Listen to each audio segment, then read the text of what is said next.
You, John Fitzgerald Kennedy, do solemnly swear. I, John Fitzgerald Kennedy, do solemnly swear.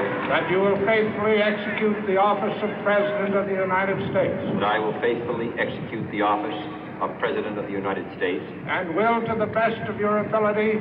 And will, to the best of my ability. Preserve, protect, and defend the Constitution of the United States. Preserve, protect, and defend the Constitution of the United States. So help you God. So help me God.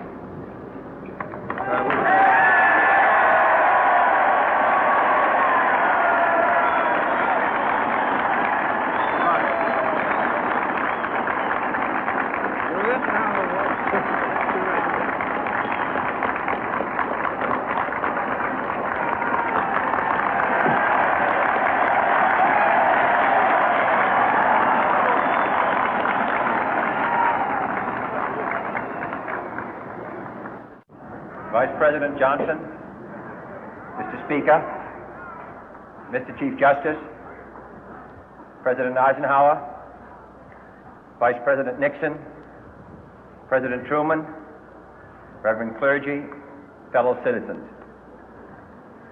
We observe today not a victory of party, but a celebration of freedom, symbolizing an end as well as a beginning, signifying renewal as well as change.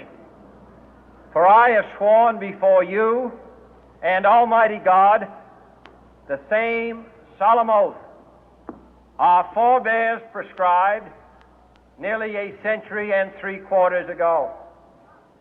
The world is very different now, for man holds in his mortal hands the power to abolish all forms of human poverty and all forms of human life. And yet the same revolutionary beliefs for which our forebears fought are still at issue around the globe. The belief that the rights of man come not from the generosity of the state, but from the hand of God. We dare not forget today that we are the heirs of that first revolution. Let the word go forth from this time and place to friend and foe alike that the torch has been passed to a new generation of Americans born in this century, tempered by war, disciplined by a hard and bitter peace, proud of our ancient heritage, and unwilling to witness or permit the slow undoing of those human rights to which this nation has always been committed and to which we are committed today at home and around the world.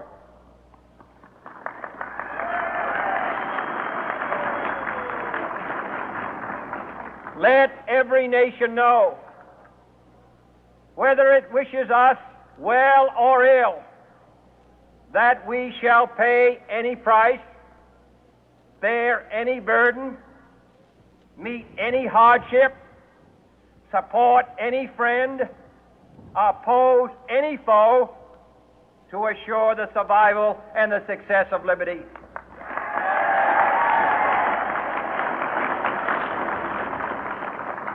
This much we pledge and more.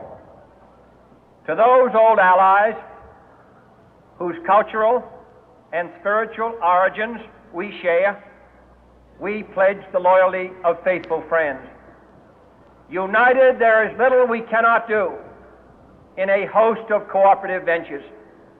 Divided, there is little we can do, for we dare not meet a powerful challenge at odds and split asunder.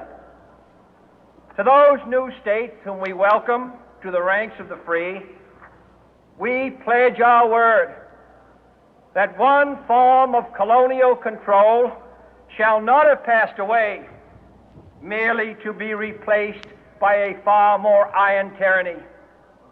We shall not always expect to find them supporting our view, but we shall always hope to find them strongly supporting their own freedom, and to remember that in the past, those who foolishly sought power by riding the back of the tiger ended up inside.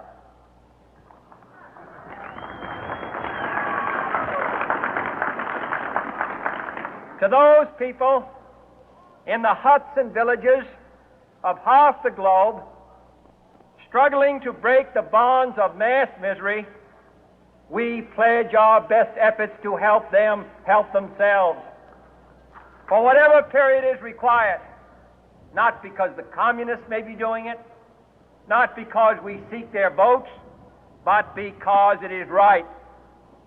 If a free society cannot help the many who are poor, it cannot save the few who are rich.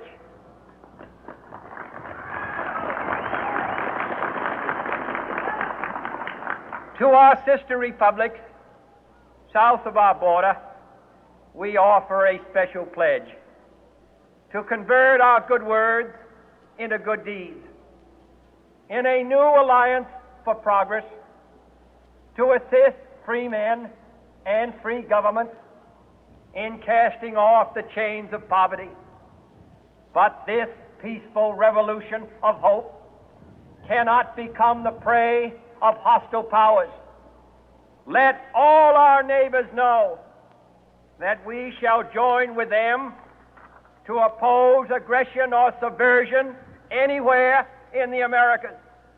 And let every other power know that this hemisphere intends to remain the master of its own house.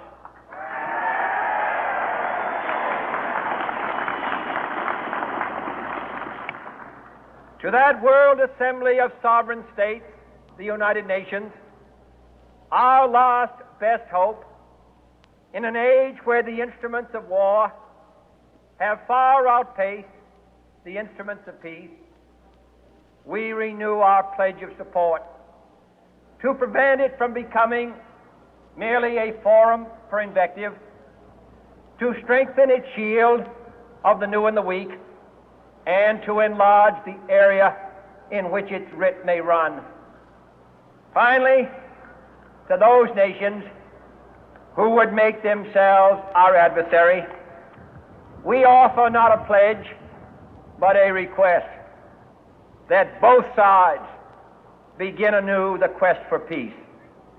Before the dark powers of destruction, unleashed by science, engulf all humanity in planned or accidental self-destruction, we dare not tempt them with weakness, for only when our arms are sufficient beyond doubt can we be certain beyond doubt that they will never be employed. But neither can two great and powerful groups of nations take comfort from our present course, both sides overburdened by the cost of modern weapons, both rightly alarmed by the steady spread of the deadly atom, yet both racing to alter that uncertain balance of terror that stays the hand of mankind's final war. So let us begin anew, remembering on both sides that civility is not a sign of weakness, and sincerity is always subject to proof. Let us never negotiate out of fear, but let us never fear to negotiate.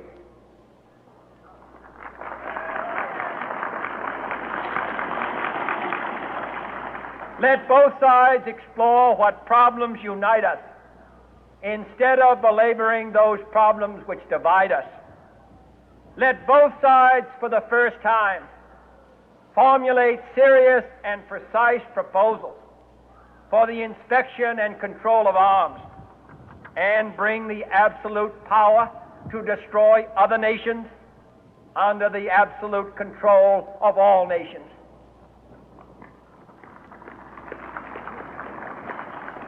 Let both sides seek to invoke the wonders of science instead of its terrors.